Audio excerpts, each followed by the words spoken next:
What's up, everybody? Welcome to episode 303 of Opinions May Vary. I am your host, JR. My co-host with me, Alex. Hello. Hey, man. Hi. It is cold. A little bit. That's my introduction this week. Joining us over the internets is the OG, the original. Like the we talked about it a couple weeks ago on 300. Mm-hmm. The original, like, hey, we don't really know you, but there's this thing that you did, and we want to talk to you about it. And since then, this person, despite having never met in person, only over the internet, has turned into one of the best friends of the show, and also outside of the show, just an all-around great guy. Charlie, thank you so much for coming on. Hi, everybody. Thank you for having me. I didn't know that honor was bestowed on me until a couple of weeks ago. So that was amazing. I was shocked when I heard the episode and you guys mentioned that. And I was like, wow, I was your first stranger. Yeah, It's true. Yeah. Yeah. That's a good way of putting it. It hadn't occurred to me until JR put it that way. Because I was like, well, we had the guys from Super Art Fights. Like, we met them at a show, so that's not really the same thing. And then it's like, well, we actually met them in person too. So who did we contact without having any prior, having communicated them with before? I found an email. Well, how about Tom Frank? Did you meet him at the show or He or was accosted that us before the at show? Boston Comic Con and said, Charlie sent me, look Yeah. at my giant book of sketches. Yeah. Oh yeah, okay. And so that was at Boston, and then we've had him on twice, I think, since then. But yeah, which I mean, it's your fault. We're friends with him now too. Yes. No, but Tom's a cool guy. I'm jealous. I'm kind of jealous. If we haven't gotten there yet, Charlie is the founder and creator of Sketchprices, originally a website to log information about comic artists and illustrators and what they charge for sketches. If you go to a convention, you'd have an idea of what they might be looking for dollar-wise and what you could get for it. That has since become a Facebook group, which just recently, well, about a month ago, 2 months ago, has crested over 10,000 members. So congratulations are in order for that. Well, thank you. That's awesome. Yeah, it's amazing. And so, I was curious about the Tom Frank thing. Not to start talking about a different guest, but I wasn't sure how. Did we go over how you guys know each other? Because we've rarely had someone come up to us and go, "Oh, so and so sent me to come say hi to you guys." It's kind of fuzzy. Yeah. Through Sketchprices. I think probably when we were on Facebook, with like the first version of Facebook, and at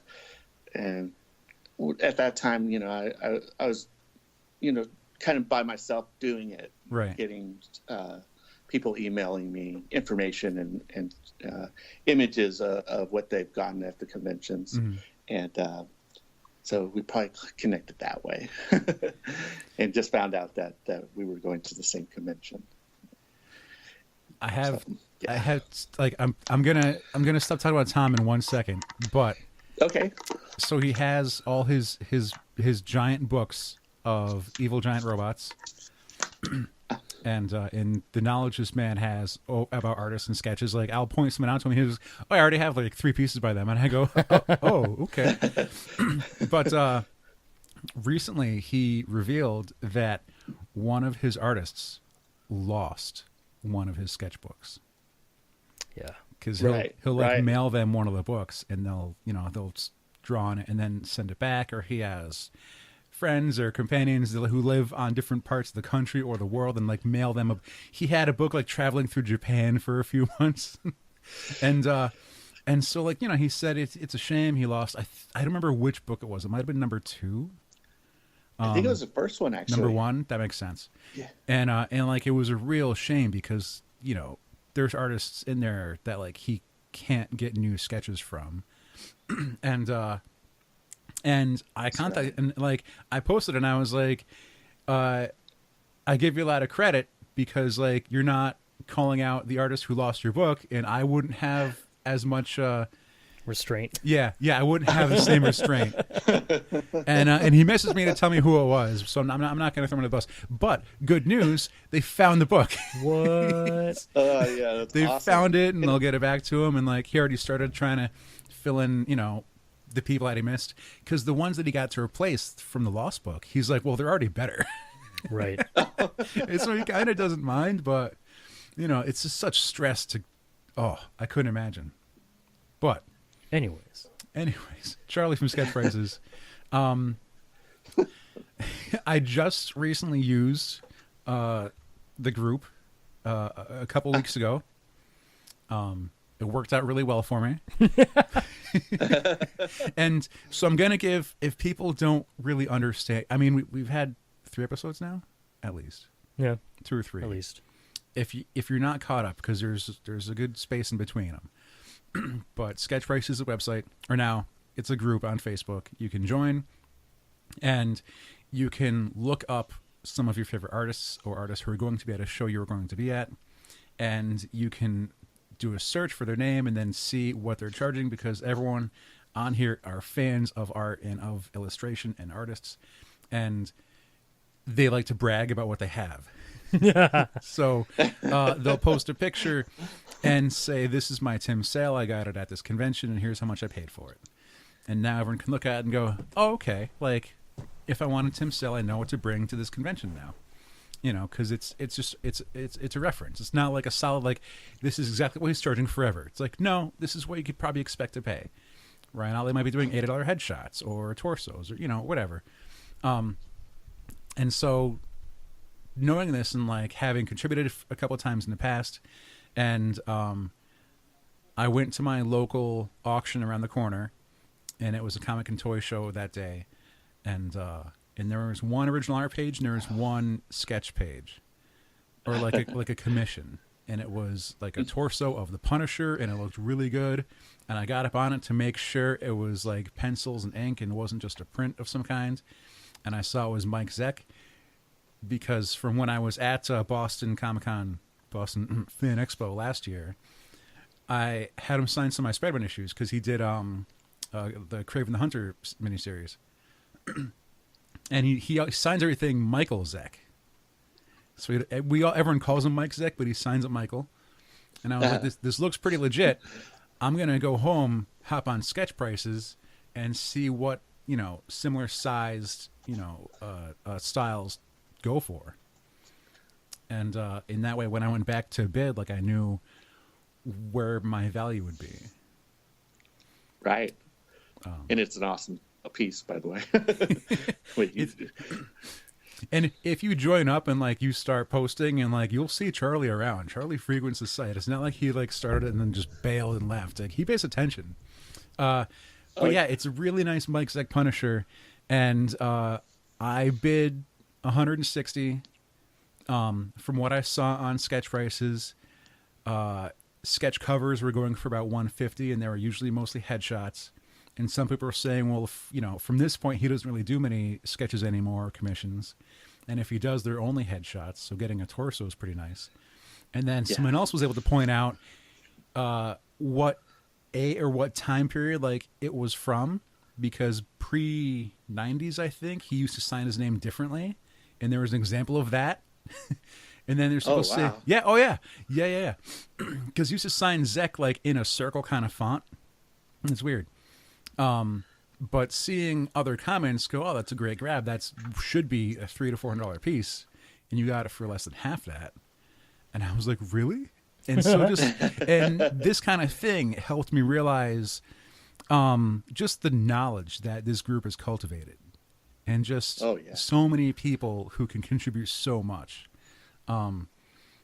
Between, I own, a piece from 1988 and it's different because, or I saw this guy at this different place and he doesn't do this anymore because, and there's just, this group has just collected so much history. It is fantastic. It's one of my favorite things about Facebook. Oh, that's awesome. Thank you, Alex. Yeah, I mean, geez, it's a, first of all, you're lucky about the Zeck. I've tried to get a sketch from him a couple of times and had no luck. And But yeah, so that's the thing. I was telling you earlier was that things have kind of changed in that sense where we've gotten a lot more fans who collect sketches and autographs and from recently to from the 80s 70s that totally have a vast knowledge of collecting sketches, and yeah, their knowledge has been helpful in many ways to kind of give us an idea of what things were like, what things are like now, and even more modern, especially for the artists that are still around.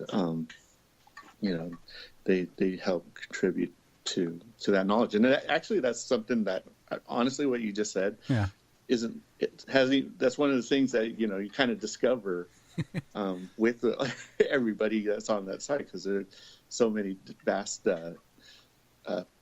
ways of looking at it, collecting and stuff like that, and approaching it, and it's nice that each collector has a different perspective and experience as well. So yeah, that's awesome that you got that out of the page. Yeah, well, like the premise that you had started with years ago of like, well, here's so you can prepare what to pay for your sketch, and now it's like I don't recall his name. It's like Music Dan or something like that, and he's posting like stories about a piece, like a cover replica that he bought in 1980 something.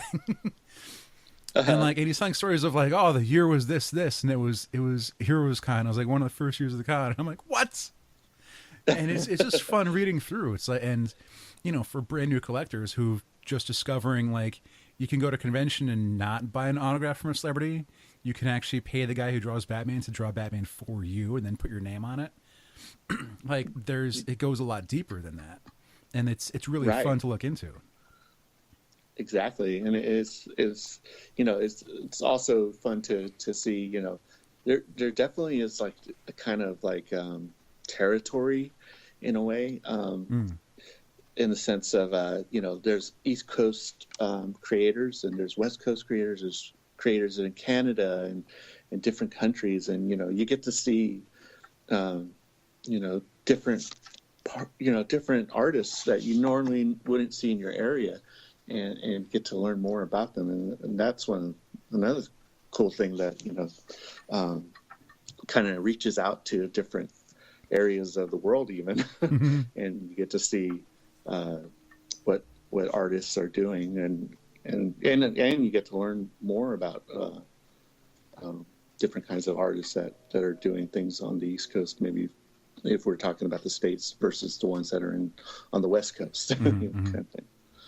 Well, like with what we have with the internet now, has become easier as a collector. Like, well, I could find an artist on the other side of the country and pay them to make something for me and have them mail it to me. Whereas this isn't a foreign a problem for anyone who grew up listening to music and being like, oh, I found this indie punk band that I really like, and they're always on Warped Tour, but only on the Warped Tour on the other side of the country and never make it over here, and I've bought my ticket, and now they're not on this half of the tour. Great. And so, like, it's, Exactly. And recognizing, like, well, when we were talking to Chris from Boxes in Action, he's naming a bunch of artists, and I'm like, I haven't heard of all of them. And he hits me with, do you read comics? And I'm like, we're just not local to your Texas artists, dude. Yeah. Yeah. Those Texas artists. Artists. Well, That one's dangerous. We have an affinity for combining words, and sometimes it leaks. So we said Texas artists, and then that combines into a dangerous one.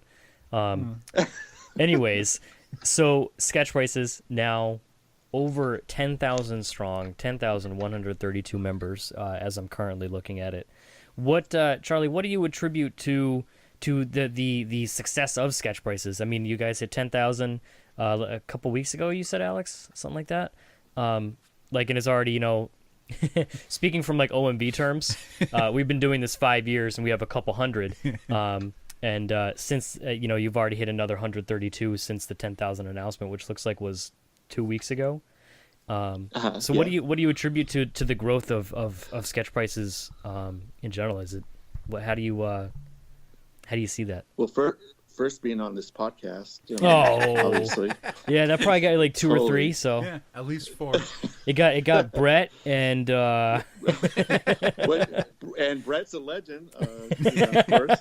It's true, he is. So, wow, so I was telling you guys before the recording the podcast, you know, that things have like really changed from the last time I spoke to you guys, which was about a year ago, and I think it's a combination of many things, especially word of mouth. I contributed a lot to first the other moderators that are on the site. They're pretty how would you say, they were pretty involved with the collecting of sketches and autographs, and you know, they go to a lot of conventions, and so they're in line with the other fans, and you know, they'll talk to other fans in line, and then sometimes it comes up to like telling them about the page and stuff. Right. But and so from that, it's been kind of spreading. The word's been kind of spreading, like through other fans that are already on the page, and kind of sharing it with their friends, and then some people started just kind of posting it on artist websites as well, or Twitter, or those kind of other social medias, even just their websites, like discussion boards and stuff. And for some reason with that, it somehow just kind of exploded, because you know, last year we were talking earlier that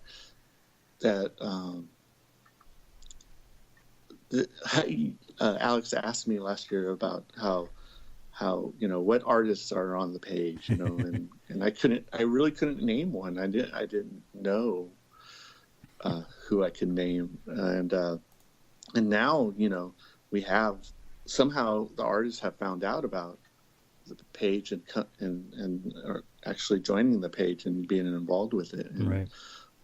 You know, some of that has kind of bled over too, you know, that now these artists are on the page as well, and fans of these artists are maybe friends with them on Facebook, and then on the side, you know, there's those links that say, you know, if you're friends with so and so, and or you're interested in so and so, you might be interested in this page.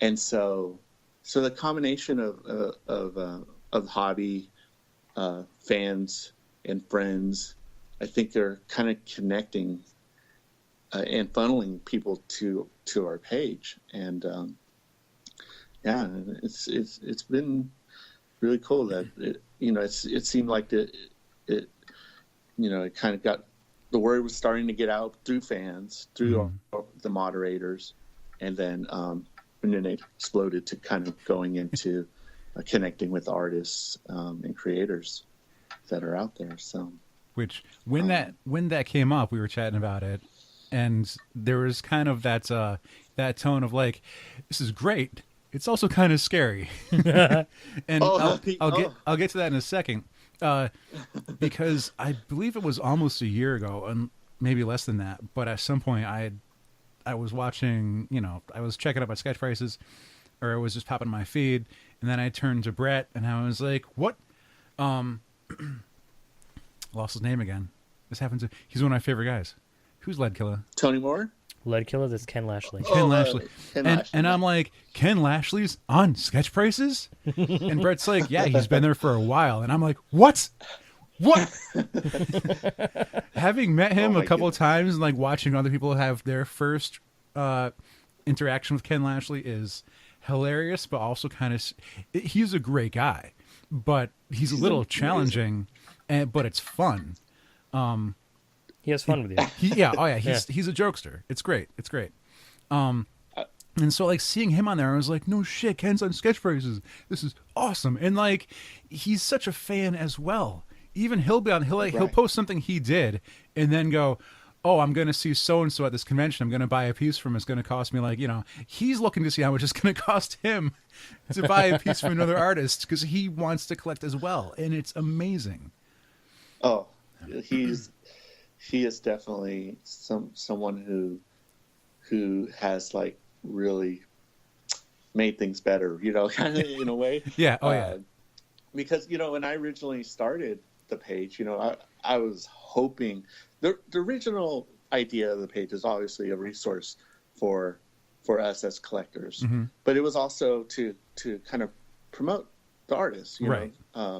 As well. And so, like, the original thought was like, hopefully an artist will see this page and they'll email me their prices and then I can post it, and that's cool, and one of the original people that I was hoping that would happen with was Katie Cook, because she actually let me borrow some of her stuff early on, and and then I was hoping that would grow into contributions, and so, and that didn't happen for a long time, and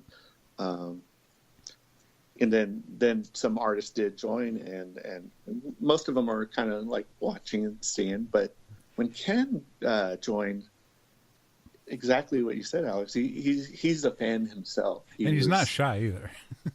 He's not shy either. You're totally right about that. And but he's also a fan favorite too. So it's just like a combination of an awesome guy, an exciting guy, a fan favorite, someone who wants to contribute and is a part of the community as far as I see, and I think a lot of other people see, is awesome. And one example is before Christmas we had a Secret Santa thing that we had going. No, and Ken in the Secret Santa?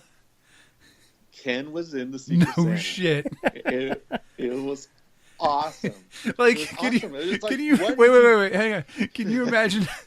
So Secret Santa, you're supposed to buy something for another person. They don't know who it's coming from. Like, is Ken going to commission another artist to send you a gift and not like draw it himself? He's drawing it himself. So, okay, can you imagine if you got Ken? What do I get Ken Lashley? Yeah, what do you even exactly. Do? It's like, and unfortunately, I haven't seen anything that Ken got from the Secret Santa. But the fact that he was involved with it was just like, wow. It's just like, it's more than I imagined, It's one of honestly, those... and the thing is that there's a lot of other artists and creators on the page that might not be out front, but follow the page and are interested, and sometimes they do contribute, and sometimes it's actually hard to find where they did contribute, what thread they were on to oh right, whether they were talking about stuff. So. Well, I have a chat box open right now between us, and at this time, you had told me in the last 24 hours these artists have joined Sketchprices: Tim Sale, J. Scott Campbell, Mark Brooks, and Dave Johnson. What the? Are you serious? Oh my goodness! I was like, Tim Sale's cool. It's all gonna the names are gonna go down from there. He's obviously the best one. And oh my goodness, my jaw dropped on that. And it's day. And if you want to search for something they post, and I just put in Dave Johnson, like, there's really a slim chance that Dave Johnson's going to show up, but it's going to be a bunch of people posting Dave Johnson work instead. Right. And that's sometimes it's a little scary on that end too, because people are opinionated and sometimes they want to say stuff, but and that's okay. But I just like, but at the same time, it's just like, whoa, that's so awesome that they're checking it out, and that in some ways they've heard about it. Somehow they heard about it, Mm-hmm. and and that there's a chance that they might contribute, whether as a collector or as a creator themselves. So I like it. For example, I've seen Mark Brooks talking in threads. I've seen Joe Rubenstein talking in threads. I've seen Tony Moore post his latest. He's posted a couple times. Offer. Yeah. Yeah. So It's it's really cool. It humbles me that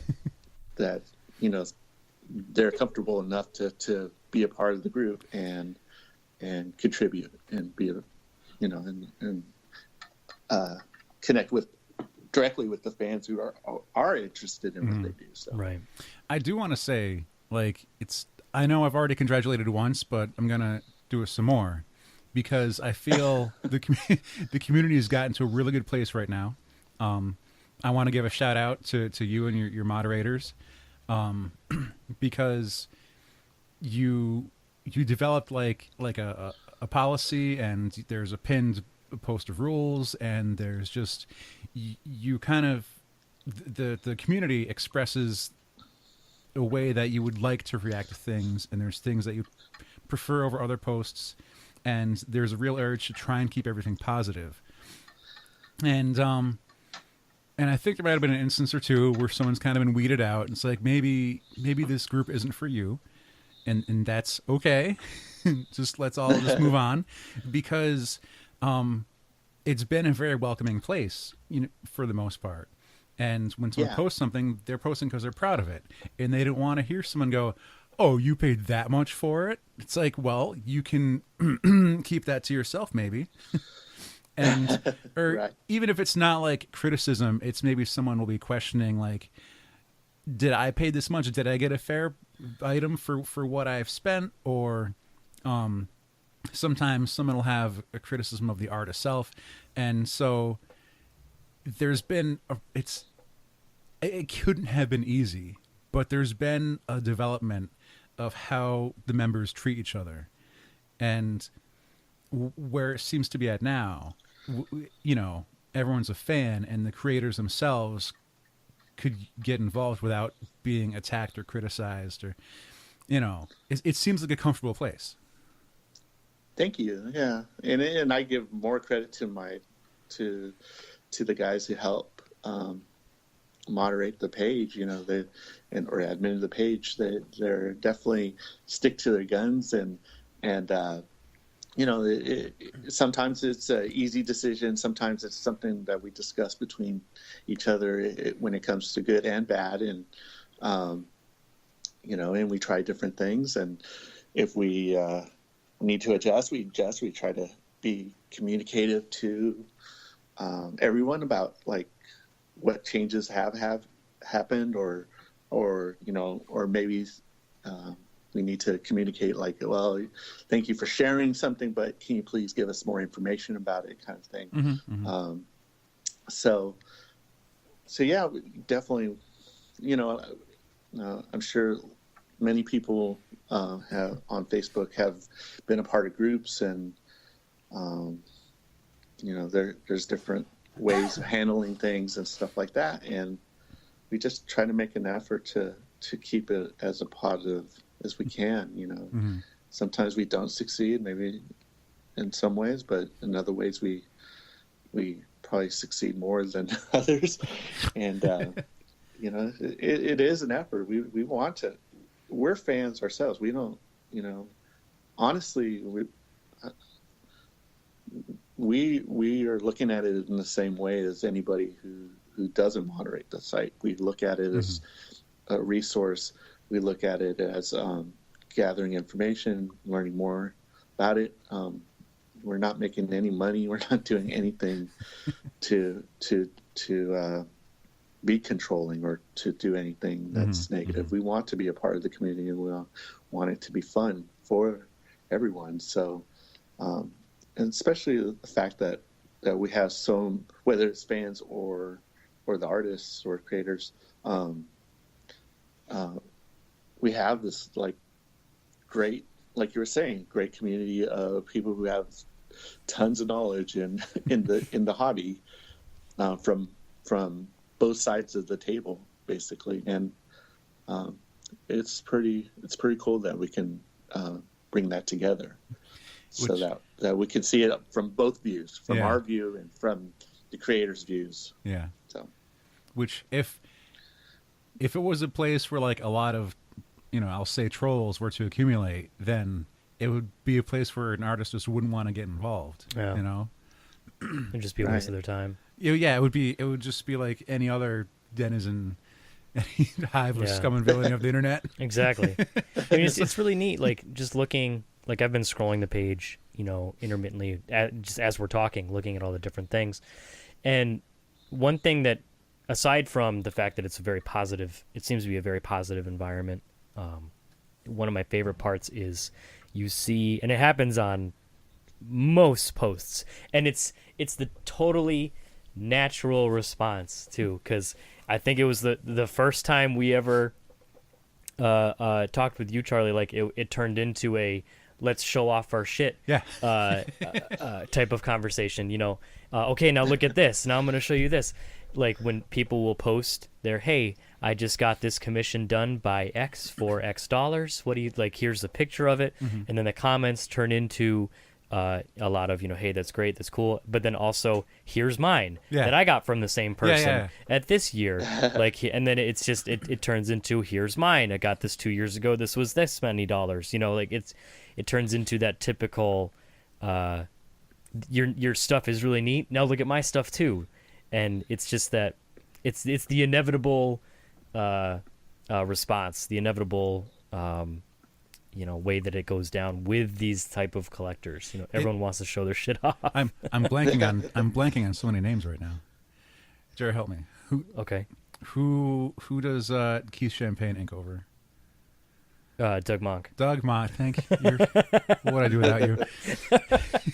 At not this past year, but last year's New York Comic Con, I finally got a Doug Monk piece because Doug Monk doesn't do many conventions, and so I finally got my piece. That's the first one we ever saw him at. Oh yeah, anyways. Definitely. And I've been a fan for a long time, and so sure enough, a thread popped up on Sketchprices, and it's like, hey everyone, here's what I got from Doug at New York Comic Con. And then like it turned into a series of everyone posting what they got from Doug, because he was doing I think like $40 sketches. Yep. Would take him less than a half hour piece. Who knows? Like in a 3-day, 3.5, 4-day-ish, whatever weekends, he probably did at least 60 pieces. Yeah. And I saw probably 20 of them on Sketchprices. And it's like, and I chose Vera Lynn Black, and I didn't see any others of her. And it was neat seeing, like, because some artists will use a similar pose, because it's a pose they know they could draw real fast. They already have the perspective down. They already have, like, it, it ready to go. And it was really cool. And it just turned into this full thread of everyone posting Doug Monk stuff. And just recently, one of the things that's been popping up is like, hey, everyone, let's see your Hulk commissions. And so even if maybe you're not brave enough to post your stuff by itself, it's like, here's what I got, and I don't know if anyone will like it. Well, if you got a Hulk, you might be driven to be a little more outgoing and be like, I'm going to contribute to the Hulk thread, or I'm going to contribute to the Spider-Man I have thread. a Hulk thing. Yeah. Look at my Hulk thing. Which, like, I also encountered that. I recently became more involved, I guess, for lack of a better term, on Reddit. Like, actually posting on Reddit as opposed to lurking on Reddit, because there's a like comic collecting group there, and they have like I can't remember if it's weekly, bi-weekly. I think it's bi-weekly. They have themes. So like it's like, hey, this time frame's theme is regrets that you have in comics. This one is dinosaurs. So you post like a book that I posted. It was like my first ever post on Reddit. I think I posted a issue 1 of Super Dinosaur by Robert Kirkman and Jason Howard, because I was the one adult in the world who bought Super Dinosaur. Like otherwise I would never. Why would I post Super Dinosaur on the internet? But because it has that theme going. And I also posted, there's one of the themes was regrets, and I posted my graded Batman and Robin #1 at 9.2, which technically devalued the book. So that was a fun time. And a couple people were like, "Hey man, you could probably sell it for like $50." And I was like, "No, I can't. No, I cannot."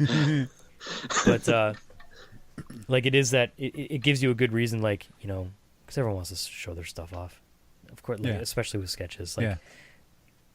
it's it one of feels those. like a part of the community too, like and that's it's kind of like what people talk about cons, going to different cons, whether it's Star Trek or comic or kind of wanting to be in the same area as someone who has similar interests, and so that's one of the cool things about the group is that it kind of brought everybody together in that sense. And then it gets even more micro when it comes to specific, whether artists that they're interested or characters.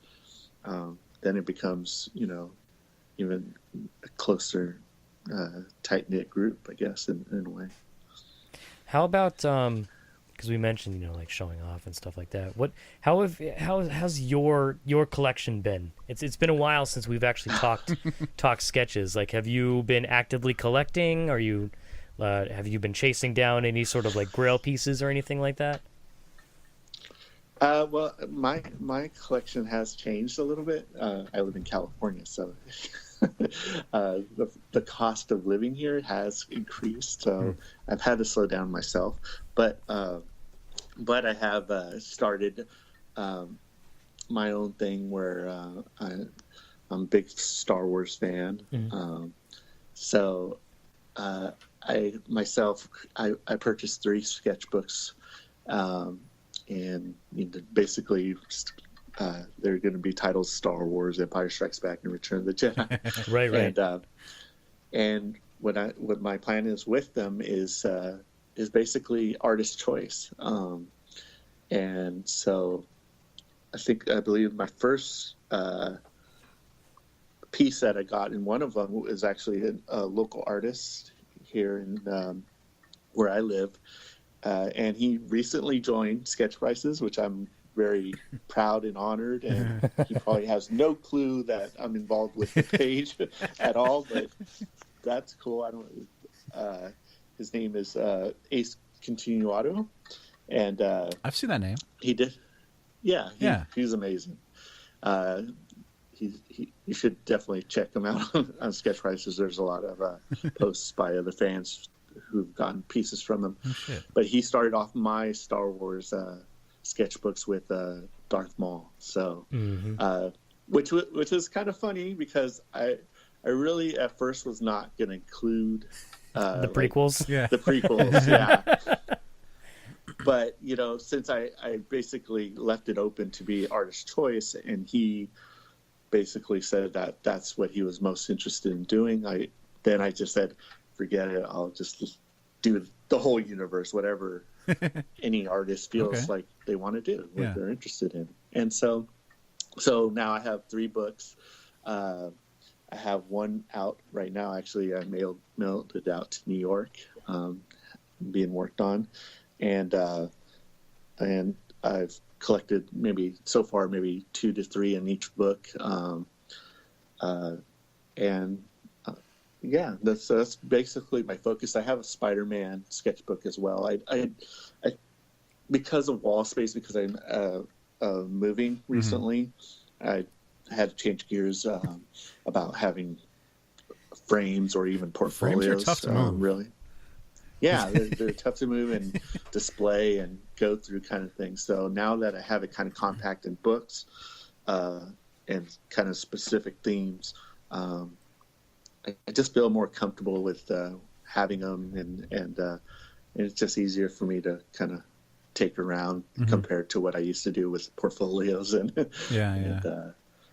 and that kind of stuff. So because they all vary, sometimes they're vary in size, and now it's all compact to basically an 8x10. So I kind of want to make a lame joke and be like, oh man, I hope you don't get stuck with someone drawing you a Sarlacc pit.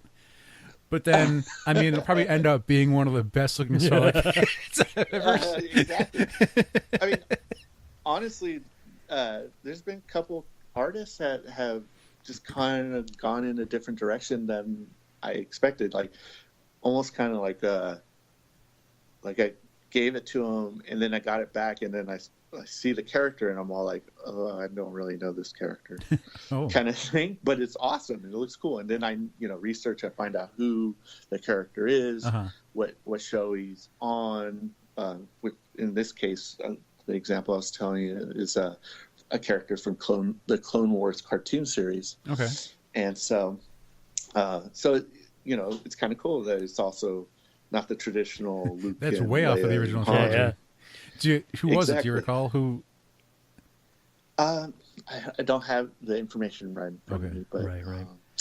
He's done a few of the Clone Wars children's books, and he was like I said, it's like get the guy to draw Batman to draw you your own Batman. Yeah. If the guy's worked on Star Wars Clone Wars books, and you got your own Clone Wars from him. Oh man. Okay, I have a question for the both of you, and I because I was thinking, and I didn't hurt myself. With you mentioned moving and wall space, the eternal dilemma of, especially when I moved into my house a year or so ago, it turns into what am I going to hang up now? Because when I lived on my own, everything was on the walls. The walls were plastered. Every little sketch card, little thing, it was framed and on the wall because I was excited, and that's what it was. And I had the space and whatever. Then as I lived with my wife, girlfriend at the time, she's now my wife. It started to get more selective. I don't think I need to have this scarecrow sketch on the wall that's ripped out of a sketchbook, and I don't think I need to have that one hung up. I'll put it in my portfolio, but I don't think I need to hang it up. And it started to get even more selective when we bought our house, in that I didn't just want to annihilate our walls with frames.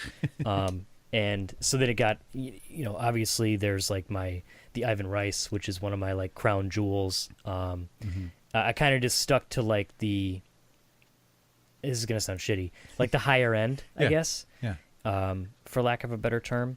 And, it's kind of, but even then, I still have some of, the nicer stuff in my portfolio that I kind of want to hang, but also it's maybe not.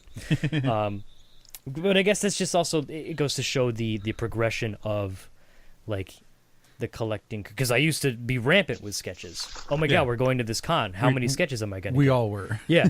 And now the last sketch I got, I may have been, the last sketch I got was Ryan Otley at New York Comic Con 2 years ago, when he did the Powerplex sketch cover.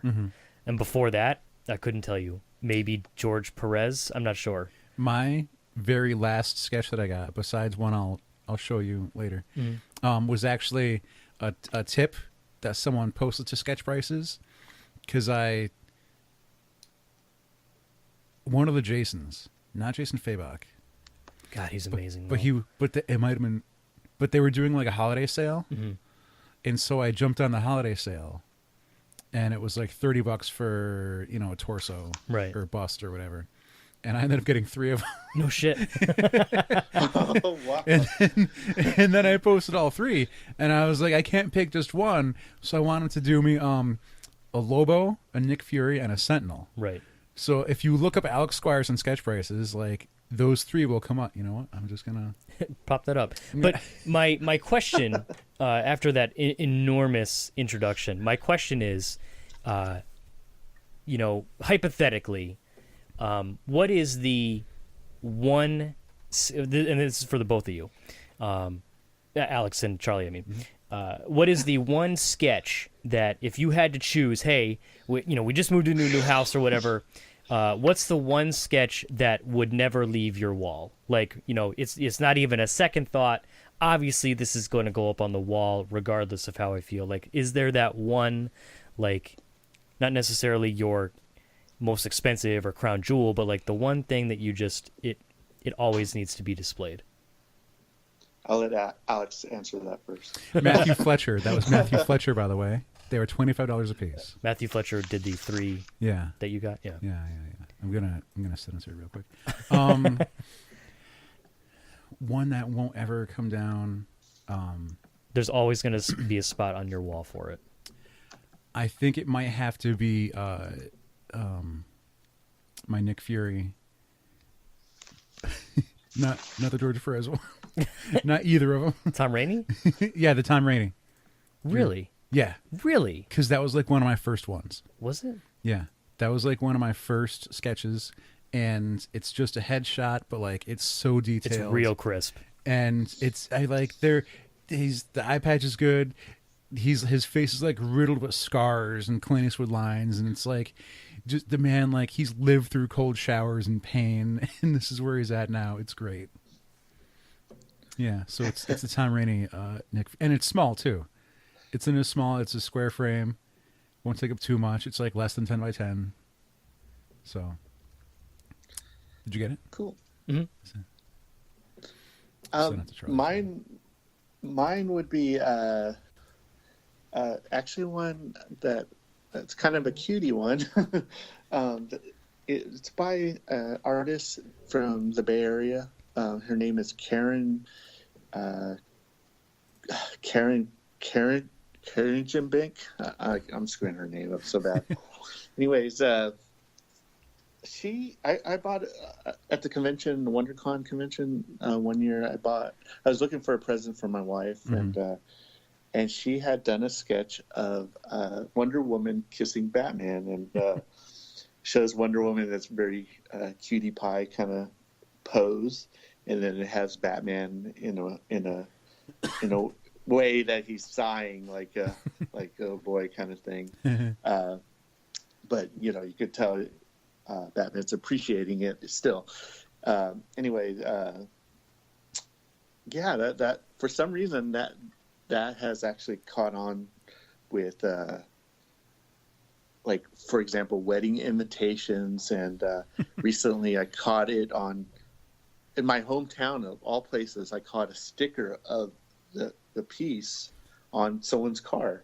So it's really odd, but it's really odd that happened, but it's a very cute piece, and it was something that I gave my wife, and I think that's the one I would pick to kind of keep because it's cute, and and it actually is kind of well known in a way. So nice. Yeah, it's a nice piece. And I actually got in trouble recently by one of my moderators who does the banners for the page. Okay. Because he found out that I had this piece, and I did not share it with him to put it in, as part of the banner because he liked it so much. Okay. So, wait. So this might be a bad question. Do you have Sure. like a print of it, or do you have the original? I have the original. And the artist has made the original into like stickers and everything? Yeah. Okay. That's awesome. I didn't want to ask, but like, oh, you got a print for it. No, it's like the artist liked it so much they decided to turn it into more stuff. Yeah, exactly. They were getting, I think the artist was seeing it or getting feedback that being asked about it, that we somehow connected, and she asked for a higher resolution scan of it, so she could use it, and she kind of actually reproduced it in a way too. She kind of like maybe redid it a little bit, not exactly 100% the same, but yeah, she's I think she's been selling it on the side. I don't see it much on her page, but and then bootleggers have made it into a vinyl sticker. Yeah. So funny. How did you feel about that? Like, were you like, oh, sweet, it's I commissioned this thing, and then she's made, versus like, this is supposed to be mine and mine only. So my point of view is always to support the artist kind of thing. I bought it from the artist, and but it's nice that people appreciated the work, that they wanted to basically buy the same image from her, and obviously that was part of the thing with Sketchprices too, is just always to support the artist as well. And so if she, can make some money off it, that's awesome. Totally. I'm okay with it. I don't mind at all. So I don't know about the bootleggers. I think that sucks. Yeah, but in that end, when it comes to money, that sucks. When it comes to seeing it, I was like, wow. Especially where I live is like, I'm not in San Francisco. I'm not in LA. I'm not in the bigger areas. I'm in this small little town, and I see a sticker of my sketch on someone's car. It's blew my mind, actually. I've had three sketches commissions that I've bought from artists that have turned into prints that the artists now sell. NBD. and so and I don't recall like the time, like how far apart they happen from each other, like time wise. But at first, I didn't know how to feel about it, and I think Jao was with me too, and he was like, "Oh, he's just selling your print now," and I'm like, but once I realized, like, well, I have the original, like I have the thing that spawned the print they're currently selling, and it was my idea to make, so. Right. Maybe they owe me some royalties. No. Some royalties on that sketch. But between my organ grinder and monkey and my Galactus versus Unicron, which he can't pay me for it anyway because they're licensed characters. Yeah, and, right. Yeah, that too. And a Venom head where the tongue is like framing the picture. And it's like when I see those sell now, I'm like, oh hell yeah, nice. I know the guy who has the original. You're welcome. I don't have any of those. I don't have an artist who either a lot of the time they could though. It took me a while to find someone who could do Larfleeze. Yeah. And then I eventually just went to the guy who I believe created Larfleeze. Pretty much, yeah. I don't know if he was the creator, but if not, he was like one of the main guys. Mm-hmm. Because I'm a big fan of Larfleeze, or I'm a big fan of what Larfleeze used to be, before he was like the lovable idiot. But JR, I think you went the opposite direction. Didn't you buy a Chew page, and that was published? A Chew page. Well, it was published first, but.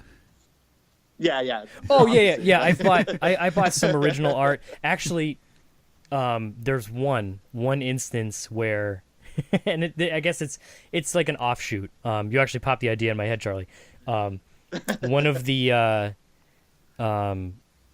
sketches that I got from Ryan Otley, like the first sketch that I got from Ryan Otley years ago at New York, the Invinca zombie, yeah, like invincible as a zombie. Is that what I got? Yeah. Yeah, that's what I got. No, I got Invincible as a Reaniman. Oh, yeah. It was Reaniman. Because Charlie Adler did... Yeah, the other one. Cliff Rathburn did the Invincible Zombie. Thank you. You're saving me all day. I don't have a Charlie Adler, as much as I would like one.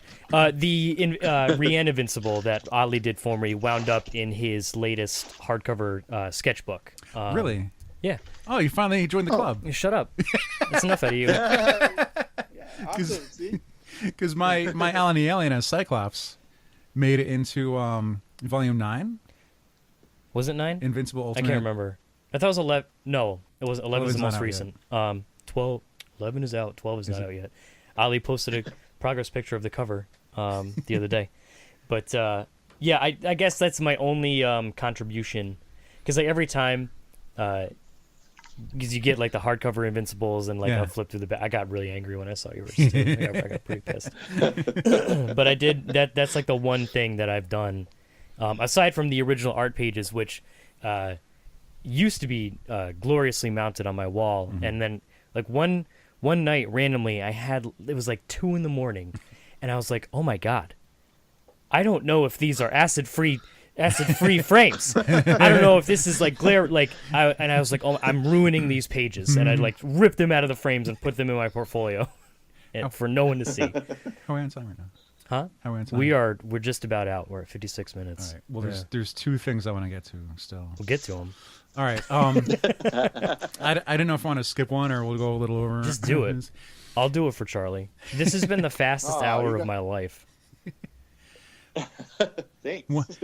So, Awesome, too. an item that we touched on earlier, as far as artists joining the group and posting, we brought up Tony Moore, and so I'm getting to that because some artists, either some are well known and some aren't as well known, and they'll usually post some of their own stuff, and they're still giving prices, and they're saying this is what I have for sale, this is what I could do, or I could use some money.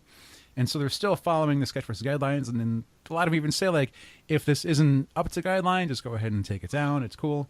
But we've talked about it, either before or after conventions. Tony Moore's prices can get kind of high. Some stuff is affordable. It might be small, but there's usually something within your bracket if you can find it. But at one point he had posted, and one of the group members like kind of commented on it and gave a story. Like, I don't want to disparage either of them, but this guy is saying basically in a very kind way, your stuff's really expensive and I can't afford it. And Tony had a very well worded, very nicely put together like reply of like, well, here's what my time is worth. Here's what I can get paid for it. I still volunteer. I still do this. And one of the things that it came down to, which, like, I'm not going to say, like, stung, but the wording of you not owning this isn't negatively affecting you in any way. It's not infringing upon you or hurting you. So don't, present it as if you not being able to afford my art is causing you discomfort or harm or stress in any manner. And the guy, like, said, well, okay. There's a lot more words involved, but it seemed like it came to a good end, and it was really nice that these two people were able to have this dialogue. And even if it's something that we've talked about on the episode, having this expression that I get to read now gives me a new opinion of it and gives me new foresight. So when I go to a show and I don't go, oh, it's 20 more charges too much, it's like, well, I've already read his reasoning and I already said where he's coming from. And and he didn't have to defend himself this way. Not at all. But how many times has he done this before? And he felt this was the community, to do it in. And so having this outlet for them, and not only that, but I imagine for a lot of artists, it's like, could use some money. Let's go to the group of people who expressly buy our stuff. So I wanted to, just to put that out there, that it was neat to watch happen. Yeah, that's awesome. That first that it was a very kind communication between them, and that he was able to Tony was able to show his point of view, and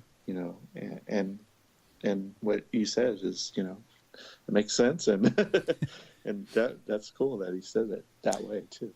It was very de-escalating, because there's a chance where someone Right. could be like, oh, F you, this is what I charge, because I'm the best. It's like, no, it was really like well worded, and both parties had decent things to say.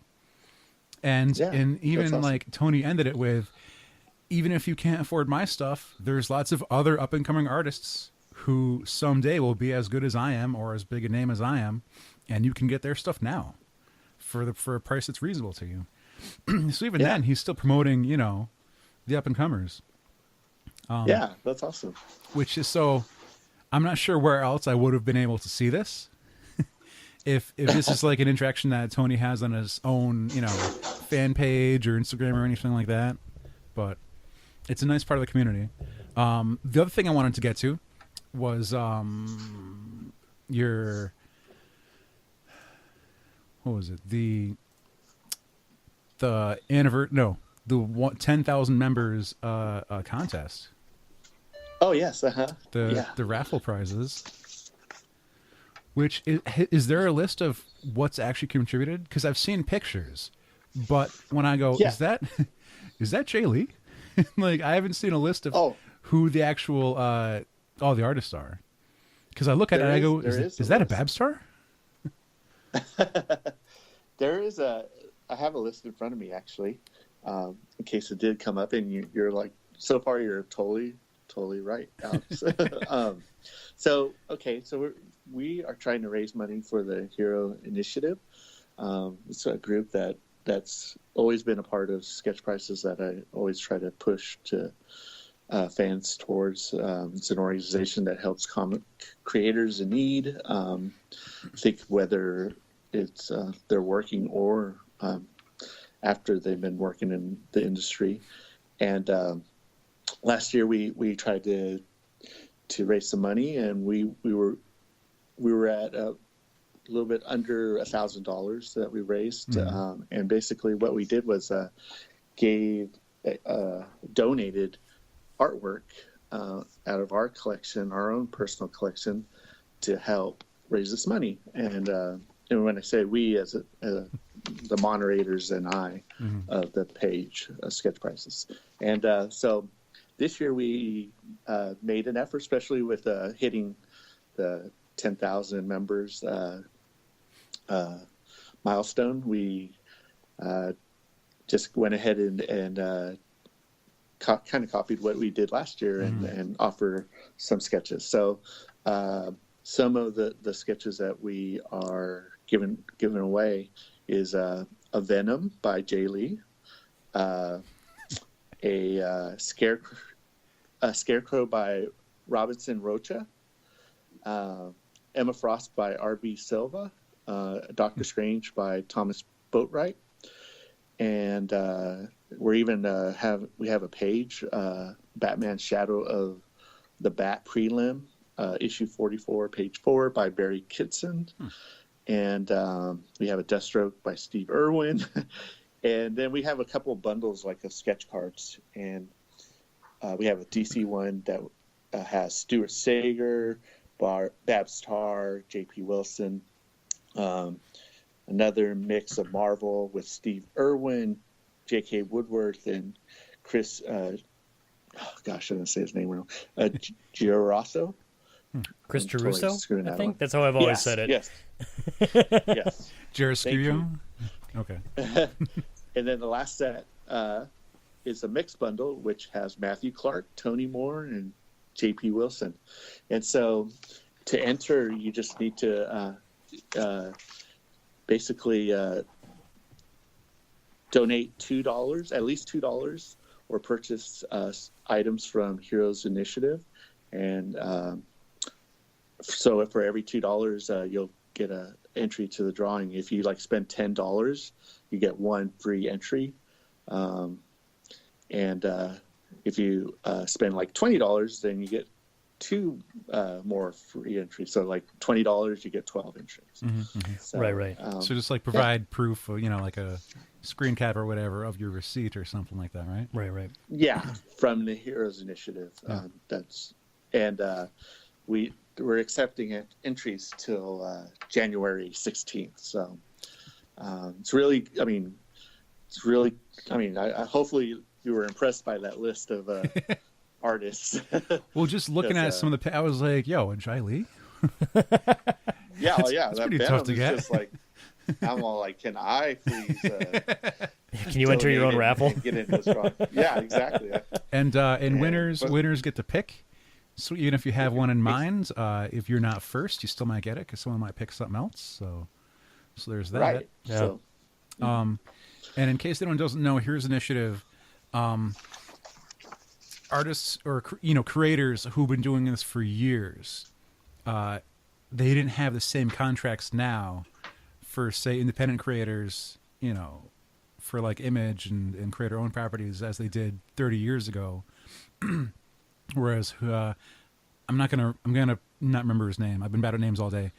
It's the guy who created Rocket Raccoon isn't gonna see any Guardians of the Galaxy money, Right. even though he created it 30 years ago. There was no foresight in that happening.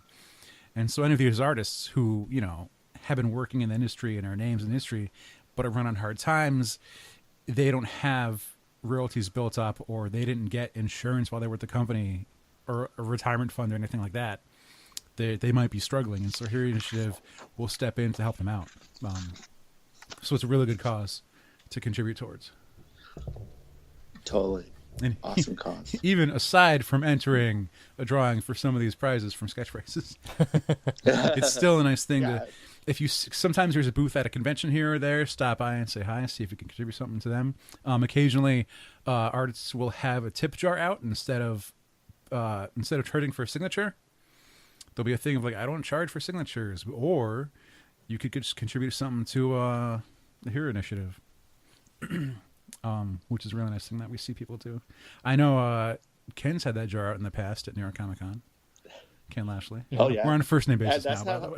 Obviously. That's how I first met him, was through Heroes Initiative booth, and caught him drawing some awesome pieces, and I was like, oh, I guess I'll get one myself, and contributed to Heroes Initiative, got a sketch from Ken, and then actually last year I actually donated it back to Heroes Initiative for last year's drawing. So, yeah. That's cool. That is fantastic, Charlie. I am always ecstatic to see. Essentially, every time we have you on, it's like, oh, hey, look how big Sketchprices is now.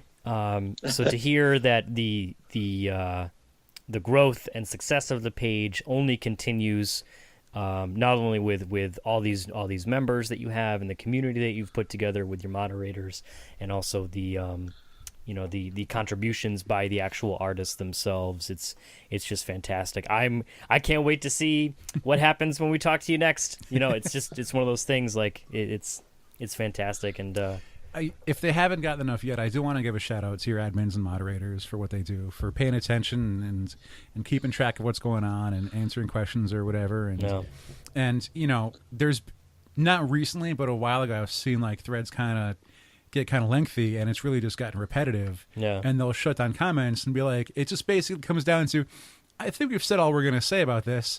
And then they'll post the panel from of Scarlet Witch saying no more mutants. Only says no more comments. no more comments, and then lock the thread. I'm like, that's a fun way of doing that. Can't really complain anymore. Can I name them their names? Sure. If you want, yeah, give them a shout. Yes, it's thanks to Jeff, Patrick, Evan, Jason, Robert, Josh, and Ken, and Damn. me. Of course. That is No, the just fact kidding. that like it's not, you need that many moderators. It's neat, like, hey, Yeah. it's not just me and one other guy. Or me and like two. It's like me and like 7 or 8 other guys. We got to do this. Yeah. But and they're excited to do it. Exactly. And they're still deeply involved, and it's a great bunch of guys. I appreciate their help, and absolutely. I'm really thankful for it. I was at Boston Fan Expo Comic Con just months ago, and I almost got a sketch from a classic X-Men artist. I think it was Rubenstein, unless it was the guy next to him. As you could tell, I've been forgetting everything today. It's Saturday, man. And and like I almost got a Machine Man from him, and he was currently working on at least it's a 4-character X-Men sketch cover. And I was like, oh, it looks pretty good. And then I come home, and like a day later, the owner has posted it on Sketchprices. And I was like, I watched him do this one. It's like, we're friends. We're at the same show. Like, who are you? So it's really neat seeing that happen. Awesome. But yeah. I'm happy to see it too. It's great. It's a great community, Charlie, and once again, congratulations. Thanks so much for joining us once again. Every now and then I'll pop through my comics and I'll pull out that Invincible #1. I'm like, God damn it, Charlie. Don't start that, please. did you say guard that? Huh? Did you say I'm guard already in that? trouble. But again, thanks so much for coming on. It's always a pleasure talking to you, man. I'm sure we'll be speaking soon. Cool. Thank you. Thanks for having me again on your podcast. And as always, it rules. Oh, this guy. You rule. All right. Rule. That is. No, you rule. Oh, we're gonna keep going into eternity. Anyway, All right, so that is gonna do it for this week. Go and donate to the Here Initiative. Enter the raffle. You got. If you're listening to this soon, you got a couple days. But until next time, I have been JR. I'm Alex. And I'm Charlie. And this has been episode 303 of Opinions May Vary.